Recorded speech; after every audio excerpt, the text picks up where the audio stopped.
This is how my husband and I share our dental hygiene products. And a little bit of a show-off thing, please look at our toothbrush cup. It's clear.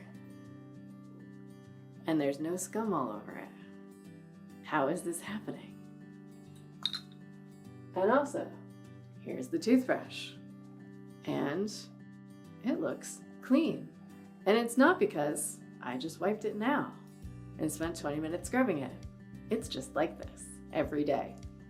How do I accomplish this? Let's imagine I just finished brushing my teeth and I'm ready to put it away. This is the crucial moment. Stop. Stop right here. To quote Marie Kondo, water is the enemy. And what's actually building up when we put away our wet toothbrush and go like tap, tap, tap, and then put it away is, water or tiny bits of toothpaste that run down it.